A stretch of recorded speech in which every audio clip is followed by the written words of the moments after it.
You got a rag?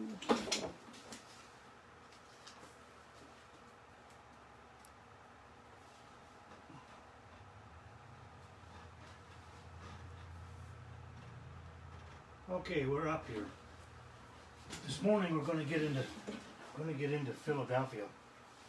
The church at Philadelphia, Revelation chapter 2 and chapter 3, verses 3 through 17. Notice this Philadelphia is a combination of two words.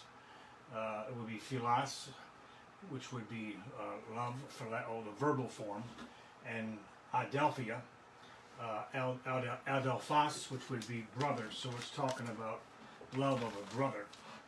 And down here you'll see it written in Greek and so forth. We just finished our singing part and coming into this, and been looking forward to this, and we're also looking forward to being able to get back into our room where we normally meet in a couple of weeks maybe, but we just want to be careful, and God is with us, and we'll see how it all goes. Talking about Philadelphia, we've had a pretty good time, I'm thinking, in all these churches, the message to the churches, and what God is saying, and they are describing situations that are very much alive to us today. Actually, we can relate to that a lot, and that's good, I think, for us to go over all of that and make these analogies and comparisons and really see what's going on and compare them and make application to us today. So a little bit of background on Philadelphia, and surely we'll go back to the what you call it there. The Philadelphia was used in other texts of the Bible, but not referring to a city, referring to a Christian virtue of brotherly love, a love of brothers. So it's a typical word for brotherly love. But here in our text, it's used to point out the name of a city, and it is right here, Philadelphia. We started our journey with Ephesus down here on this coast, up to Smyrna, up to Pergamum, to Thyatira, last week Sardis, and here Philadelphia, and then down to Laodicea. Now I'm going to put another one up here, and it'll show it the same, but just a little bit different. Ephesus, Smyrna, Pergamum, Thyatira, Sardis, Philadelphia, and Laodicea. You'll notice these roads connected all of those. And that road is quite significant there. Philadelphia got its name because of the relationship between two brothers, Attalus II and his brother Erasmus II. They were very close in relationship, and so they founded this city in Philadelphia, and they named it then Philadelphia because they both sort of founded it, and it's named in honor of the love that they had for each other. Philadelphia was located in Lydia, like Sardis was, that whole area, and it was about 25 miles southeast of Sardis, if you can recall that map. Now, just a little bit of history. I'll be brief on this, because we've covered a lot of history before. In 189 BC, Philadelphia was founded by those two brothers that we mentioned. One may have had more to do with it than the other, but they both were involved. Philadelphia is on those trade routes. If surely we'll swing back on that again. It was on these trade routes. You see the road that went all the way from Ephesus. There were more roads than this, but this was a trade route there. And if you can just stay focused on that for a while. That trade route had the imperial postal route. So all the mail went on these routes here. And enterprise and trade and communications from Rome to other locations in the empire went through this road here. It was a main road.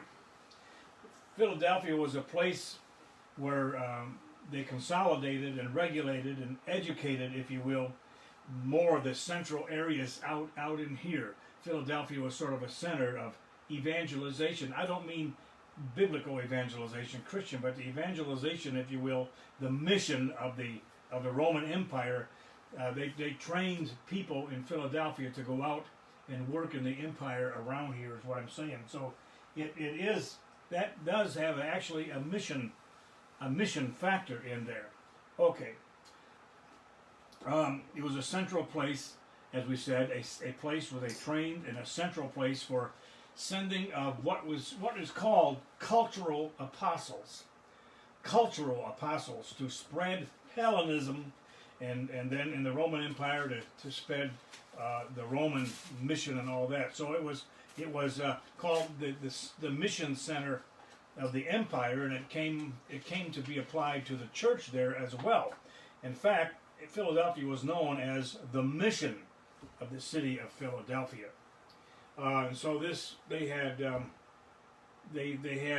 schools and stuff there to do that, and they sent them out. It also comes from the word, it's located in the area that is on the edge of what is called Katakao, which means to burn down. This is a particular district in that area of Lydia there, where volcanoes and earthquakes and many aftershocks often took place after the earthquakes, of course, in that area, and kept it shook up quite often. In fact, in 17 A.D., a very serious earthquake took place with a lot of aftershocks that were just about as bad as the initial quake. And that caused a lot of people to move out of the city into the countryside, which sort of built up that countryside area. Now in AD 60, another quake took place that was quite strong, caused a lot of serious damage. We'll say that to say this, that at the time of the book of Revelation was written, it's very highly likely, almost certain, that Philadelphia was still recovering from that earthquake in 60 A.D. and had not yet fully recovered from that quake. Now we get into the text in Philadelphia. We're going to see a summons in verse 7a, chapter 3, verse 7a, and then we're going to have an identification of the prosecutor here in verse 7b. And it's quite an interesting introduction and identification of the prosecutor. We want to keep that in mind. I don't know exactly how far we'll get in this today. If we don't make it all the way through, we'll come back tonight and cut it at about 6 o'clock this evening and finish this out. But the summons in verse 7 simply says, "And to the angel of the church in Philadelphia write." So we're talking to the leader of the church of Philadelphia, the caretaker, if you will, of the church of Philadelphia, the head elder, whatever it was that was considered the basic director there. That's who this is written to. And then it says the identification of the prosecutor in verse 7b.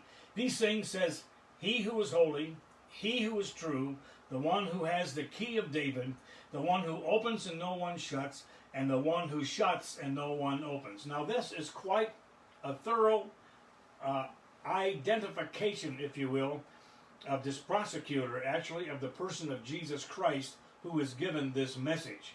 He is the Holy One, literally it is, the Holy One, the true One, the one who has the key of David, the one who opens and no one can close, and the one who shuts or closes and no one can open. We want to start out with the first one, holy. He is the Holy One. We're going right back straight up there. No, leave it a sec. He is holy, the one is true, the key of David, opens and shuts and no one opens. The Holy One, this is what we call the word holy is an adjective. And the adjective has what we call, it takes the article here, we could call it an articular adjective. When we see this, it stands as the subject of in the sentence, the nominative case. We call this a substantival use of an adjective. The word holy is that, and the word true is that. So this is describing, it's a description of the one who is saying, but it translates like this: the Holy One. When we get to true, we're going to say the true one, or we could say the real one, as opposed to a false one or a counterfeit one. Now, what in the world are we talking about then when we talk about holy? It's important to get an understanding of this. It's an adjective first describing the deity of Christ overall here. I remember taking a theology course way back at Spring Arbor University, with Yoki Kazu Takiya, a Japanese theologian, just an incredible professor. And I learned a lot from him, especially as we studied in the book of Hebrews together there. And that class was a tremendous class, and we're dealing with the holy there. He taught me the whole concept of the eschatological mindset and the way of looking at things and the word holiness and whatnot. And it was Yoshikazu Takiya that got me started really along these lines. He said that the term holiness, Yoshi would say, is not simply just another attribute of God. We can never think of the word holiness as an attribute of God. It's something more than an attribute of God. And that sort of puzzled some of us, but then we got to talking about it, and he is right. The word holiness is not just an attribute, so don't think of it that way. But the word holy or holiness refers to the absolute sum total of all that God is. You can't speak of the holiness of God in just in partial terms, but it's the sum total of all that God is. The late author Rudolf Otto, in his book, The Idea of the Holy, refers to the holy of God, or the Holy One, or the holiness of God, as actually in the word awfulness. We think of the word awfulness in a negative. And if you're on the wrong side of God's holiness, it would be a negative, I guess. But it means the word awfulness in the sense that look at Isaiah when he saw him, and when Paul saw him, and when other prophets and men of God saw him, and Peter as well, they see the awesomeness, the awfulness of God. What a fearful thing it is for a sinner to fall into the hands of an angry God. The awfulness of God. That's the holiness of God. That's one concept of the holiness of God, and it's true. Rudolf Otto describes it the awfulness of God, or the overpoweringness of God. He refers to the holiness of God as the very energy of God. And what I like better is this. Holiness of God, God as the Holy One, the word holy speaks of God as something that is holy. In other words, entirely and completely something else. Wholly other is the word. Now, when we talk about holiness, and we investigate holiness, we find that there is a moral and there's a religious meaning to the term holy. We would all recognize, I think. But there's more than that as well, because it includes the idea of divine agape.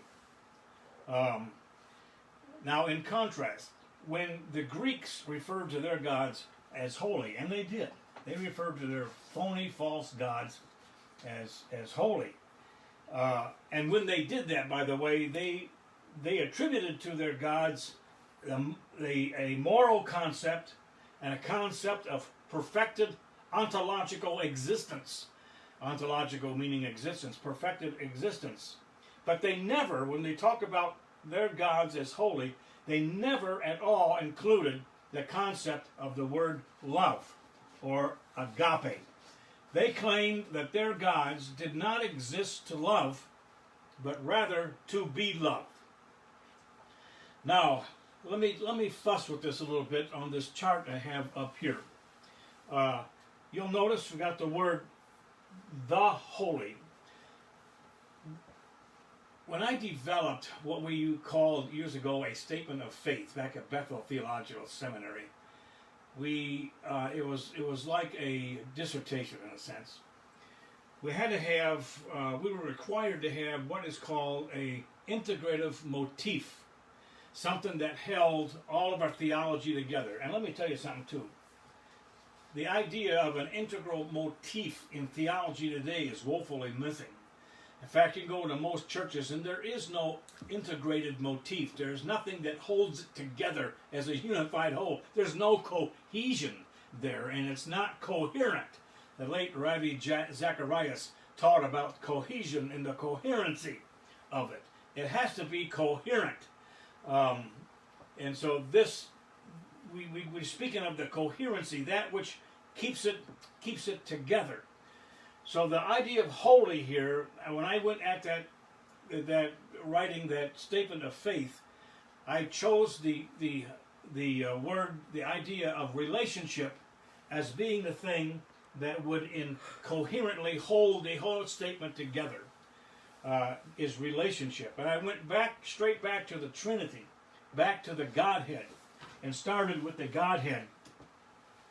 Individually, Father, Son, and Spirit discussed their individual holiness and their separateness and how they came together in eternity as a united whole.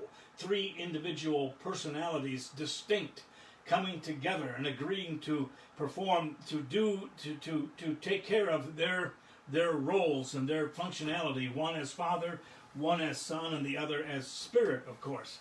And how their individual holiness, separateness, came together and united. And so we have a united holiness, if you will, in the Godhead here. So I began back here in the holy. When I started talking about the holy, we referred to this holy as a logical priority, right here. Logical priority. Started with the holiness of God as the logical priority of everything, especially relationship. It's the logical priority of the eternal relationship between Father, Son, and Spirit. Holiness is the logical priority, the beginning place. It has to exist prior in any relationship that the holy God, in triune and individual, would establish with humanity. That which that is established on is the holy. It's a logical priority to everything else. So when it comes here in Revelation and it says the Holy One, there's a whole lot involved in that phrase, the Holy One. This is a powerful phrase. Coming into the Church of Philadelphia, you're introducing himself as this phrase is very powerful. When we work our way on down here, the holy, a logical priority. There are two sides of that. I got over here, just in case I wanted it, I put it up here. 1, 2, and 3, representing the Godhead, Father, Son, and Spirit, if you will. Or you could go Father, Son, and Spirit, it doesn't matter. Each of these individual, Father, Son, and Spirit, have their own holiness in that regard. They are separate and distinct from each other, and yet they are united. Each one has separated himself from every other entity that there could possibly be, and has separated themselves to the other two. When we put all of that together, we have a totally, complete, eternal, perfected holiness, a separation of God. Not only is each one of them separated from all else to the others, but together corporately, the Godhead is separate from all else and separated himself to us. We are the focus of that holiness of God. When Jesus comes and says, the Holy One is talking to you now, that means they got his full attention.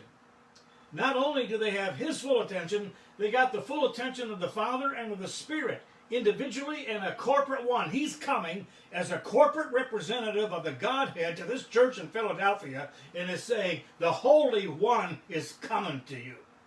Now that's loaded. That's a loaded, packed, jam-packed statement when he says that. Now we take this then. This is a logical priority, a beginning place. We look at it as the Godhead. Within the Godhead here, God is separated.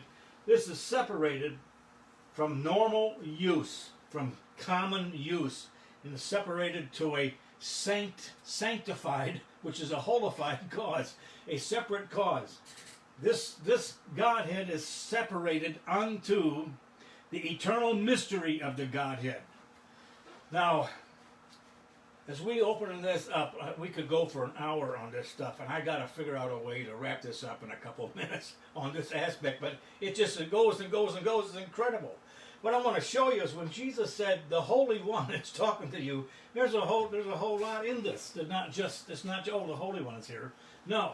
So, this whole God is separated from ordinary use, separated to its purpose, which is to redeem humanity.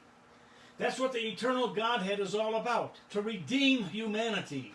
That was the nature of the eternal mystery that the three of them agreed on in eternity. An eternal decision is the redemption and reconciliation of humanity. Now, back up just a little. The Holy One is here. That is a logical priority before anything else begins, is recognizing the Holy One and the separateness and the distinctiveness of God as holy, of Jesus as holy, as Father as holy, of the Spirit as holy. Number one, that is not penetrable. There is something about the Godhead, because of its eternal holiness, that is separate from everything else, from the temporal realm, from humanity, from everything. It stands alone in its perfection. There's a line across which we cannot go. There's a barrier between God and us. And the first logical priority we must have when we come to God is recognize that God is something that is wholly other. God is awesome. God is awful in the sense of his might and his power and all that he is. He is something to shake when you get in his presence, as many people have done, and what this world is going to experience that again. There is that distinction. Again, Isaiah saw that, fell to the ground. Paul saw that at the road of Damascus, fell to the ground. Peter said, it fell to the ground. And Jesus would always come and say, and John, when we started this book of Revelation, did the same thing when he realized who it was he's talking to. And Jesus came, fear not, it's I, I'm here. Don't be afraid. But again, the logical priority of the Holy One, the holiness, the logical priority of the holy. When we come to God, we must respect that. We cannot cross that line. Now, a lot of hyper faith stuff and a lot of stuff that it says, I want it now, and all this and all that baloney that's out there. What they really are doing is ignoring this, and they are endeavoring to march right through that barrier, right onto the inside and take over. Essentially, that's an attitude. It's an attitude. What is the attitude? When we come to God, he is holy. He is separate. That's one side of that, all right? Now, I'm going to come back to something else on that in just a second, but we want to cover this first. Another aspect of the word holiness is the title of the Messiah. The Messiah is totally set apart as the Holy One of God, separated unto his Messiahship. So when Jesus says the Holy One, he's referring to himself as the Messiah. That is of particular interest to the Jews that would be in Philadelphia, by the way. So it is through Jesus, the Messiah. He is quite, in fact, sinless, the Messiah is. The term does not characterize the sinlessness of Jesus. The holiness of his holiness does not characterize his sinlessness, even though he certainly was sinless, if you will. But the term does not characterize that. It characterizes the fact that Jesus is the Messiah, and that as the Messiah, as Jesus, he is set apart exclusively to the eternal purpose and mystery of the Godhead, and he is totally rejected by the synagogue of Satan. He came to his own and was rejected. But in all of that, Jesus remained separated to the Father, to the Godhead, and to his mission. He was separated to his mission, and thus to the people, the believers of God. Now, this sum total of all that God is this. It is what we just described. This is the sum total of Jesus, i.e., separated to the Father, to his Messiahship, to the purpose and the people of God. This is the sum total of the Spirit. The sum total is separation and holiness. Each of the Godhead separated from all others into the self. The Godhead is separated from everything else. It's concentrating on humanity. Now we come to this, relative to holiness. Holiness is not something that stays aloof. Yes, it's separated. Yes, it's transcendent. Yes, it's out there. And no, we cannot penetrate it and ever find out exactly what it's all about. That's an impossibility. You would have to become God himself to try and do that. And a lot of people are trying to do that today. And it's not possible. But nonetheless, that being said, there is an innate desire for that holiness, that separateness of God to reveal itself and to make itself known, to make himself known.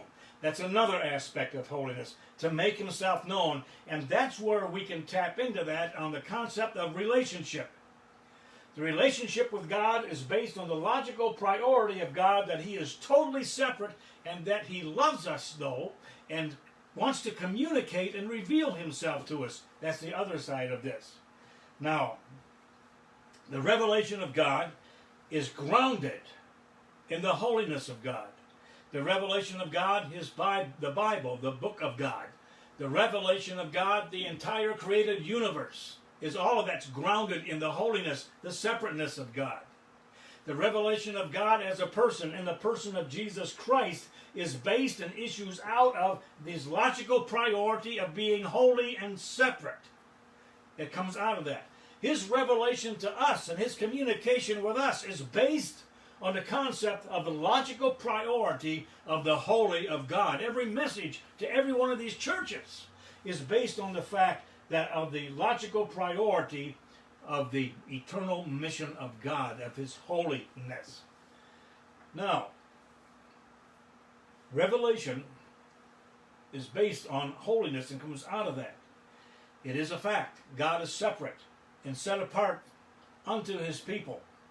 And it's normal and natural for that person, such as God, that Holy One, who is separated, to reveal and to communicate his nature, his will, his word, his eternal mystery, etc., his name, to those for whom he has separated himself to, which is us. Do you not think that's reasonable?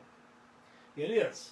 It is to be expected that that holy, awesome, mighty, powerful one would pass certain information, i.e. revelation, that could not be known otherwise to his people in order to maintain relationship with them. So the idea of holiness is both separation and revelation at the same time, and is the sum total of all that God is, and that's how it would be for us as well. Moving out, God is moving out moving out towards and to form and to communicate with the one who has separated himself unto. Now, let's fuss with this just a little bit more. How has he done that? How has he revealed himself? What holds this Trinity together?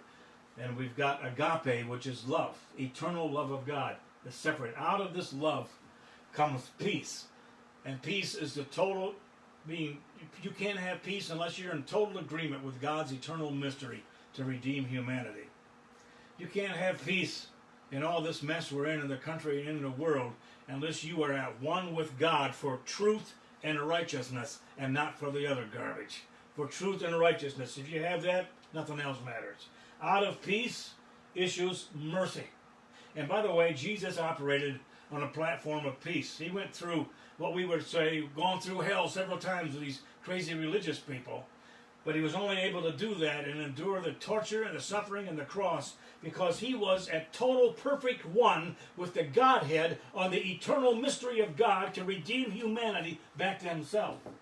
And from that platform of peace, when he came on that platform, on the platform of peace, he looked out at lost humanity, and that's mercy. Mercy is not an action. That's the trouble with our concept. It's not an action. Mercy is an emotive quality. It's the feeling and the emotive quality that Jesus felt when he was in Gethsemane and he was weeping and weeping, Jerusalem, Jerusalem. If only you had known at least in this your day the time of your visitation. Let me tell you, God is visiting people of true faith now. He is visiting this country now in ways we can't imagine, but he's visiting it. He is in the storm. He is somewhere in there. He is with us as we go through here, and he feels for it. He's there, and he's feeling for us. But you can feel all you want. Mercy only takes care of the symptoms. A lot of the church world is busy taking care of symptoms instead of the disease. We've let the disease go, and we concentrate on the symptoms. In fact, we call the disease the symptom, when it's not at all. The disease is a disease. The symptom is a symptom. Mercy can't take care of the disease. It can only take care of a symptom. It's like when your kids are sick. When they're little and they're sweating and they got this, that, and the other, the symptoms. You feel really miserable. You got to just feel miserable. You feel for them. If you could take it yourself, you'd take it yourself. That's feeling that. The Bible says, to those who have no mercy towards others, no mercy will be shown to them. What does it mean? This means if we can look out at lost humanity and not see them as God does, if we can't feel anything for the symptoms of lost humanity, for the symptoms of evil that are so prevalent in our society, in this country today, if we can't look at that and not feel the heartbeat of God and the grief of God, if you will, towards that, and his mindset and his heart towards that, then no mercy will be shown to us. So when we look out and see that, then we got to do something. And God did that. That's what the word grace means. People think of this word as being some state of existence that's in nirvana somewhere or utopian, or that's not what it refers to at all. Grace is always an action.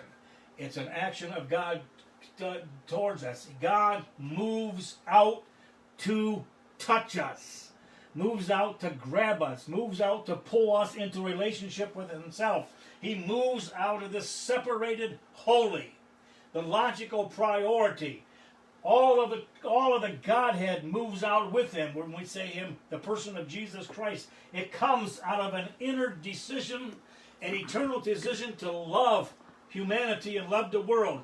God loved the world like this in eternity. He loved it so much he created it out of his love. And then it comes to it in peace, feels something for it in its lost condition, and then does something about that lost condition. He takes care of the disease, which is sin and separation of humanity from God.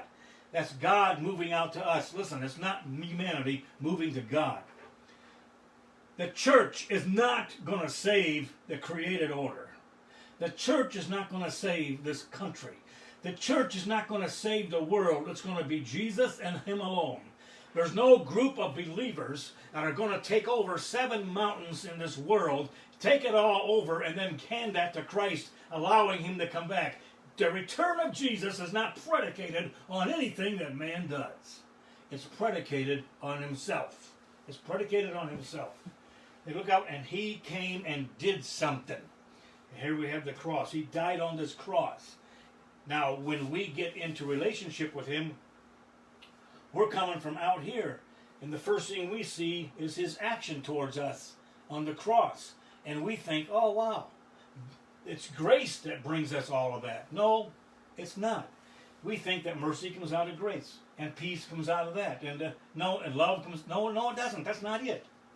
Grace is the final action towards us. When we come in and experience all of this, when we become believers, we don't go this way. We turn around and go the other way, coming from this logical priority of holiness, i.e. relationship. We've come into the relationship with this, with the Godhead through Christ. We experience that love of God. We experience the peace of God, the unity of purpose with God. We now begin to feel toward the world as he feels towards the world, and we bring all of this to the lost of this world. That's the idea here. Now, all of that and more is wrapped up in that phrase, the Holy One. The Holy One. Interesting, isn't it? But if you know all of this and you read that, you think, oh, wow. This is just not something that came to us off the wall.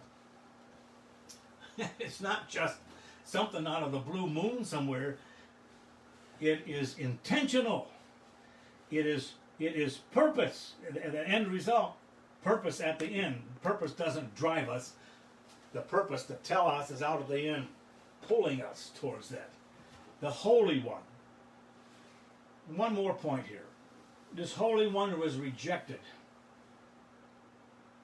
by his people. Rejected. This, the holy, the logical priority, is being rejected by many people in this country today. Being rejected.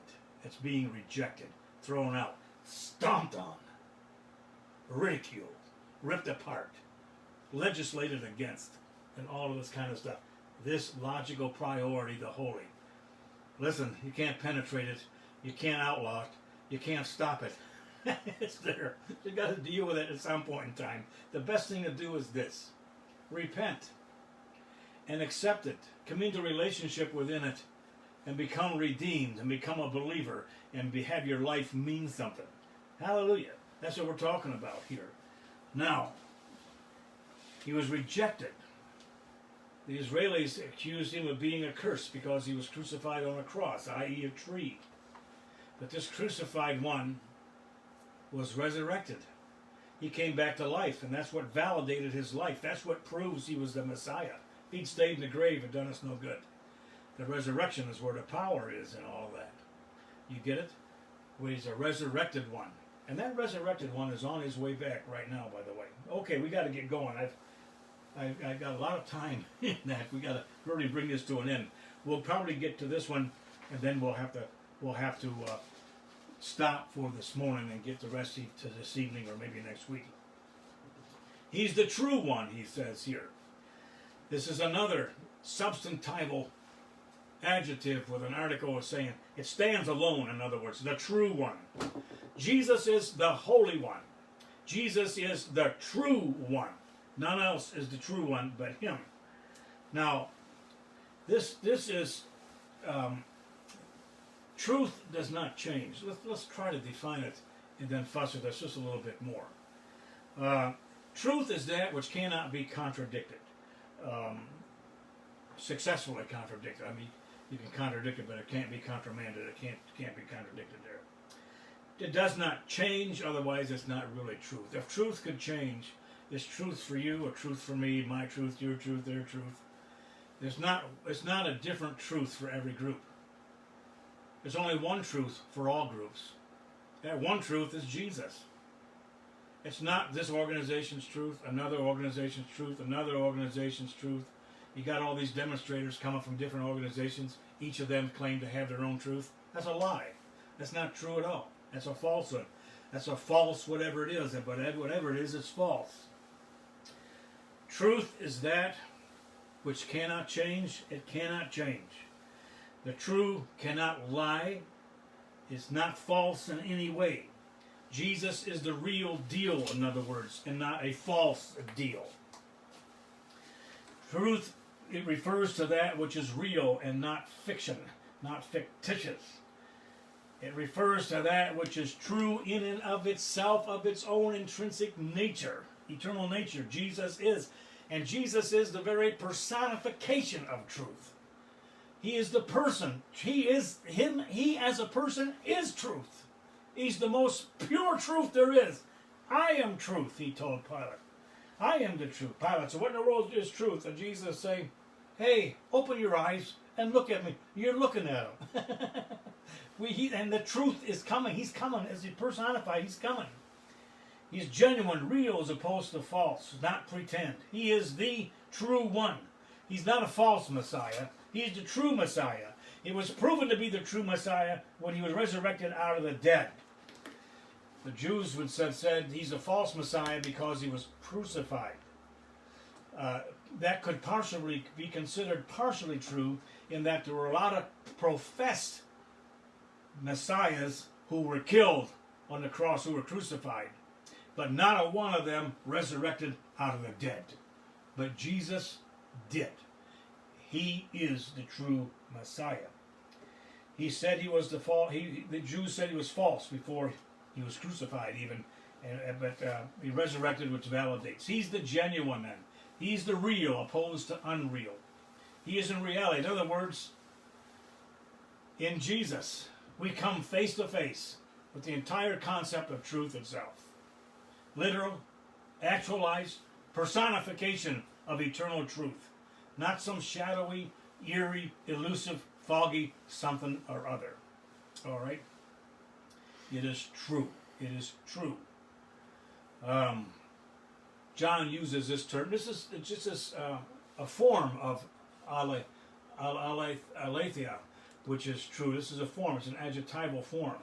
John uses this particular form 10 times in Revelation and 12 times in his other writings, and the word as an adjectival phrase is only used 5 other times throughout the entire New Testament. So this is a word for John. John has several interesting words. Truth is one. Love is one. Semeion, sign, is one. Life and light and darkness, all of those things. And when it gets down to it, it all comes down to Jesus being the true one, which tells us this: there is no other one. Jesus is the true one. Every other one is a phony. Every other one is a fraud. Every other one is not true. Every other one is not real. It's not real. Jesus, the Holy One, Jesus, the true one, has come, and he is with us. He came to be with us. He is still with us via the Holy Spirit here. God is with us in the person of Jesus Christ via the presence of the Holy Spirit residing in all of us. I'm going to conclude this now and try to get back in here at 6 o'clock tonight Central Time to finish this out. We've already gone a good distance here, and we've got a good finish of this. This is incredible. This is really an incredible passage. This church has nothing wrong with it. In fact, Jesus is telling it he's going to help it. He's going to preserve it. I want to leave you with this thought right there on the screen. God is with us in the Lord. We'll see you a little bit later. Thank you.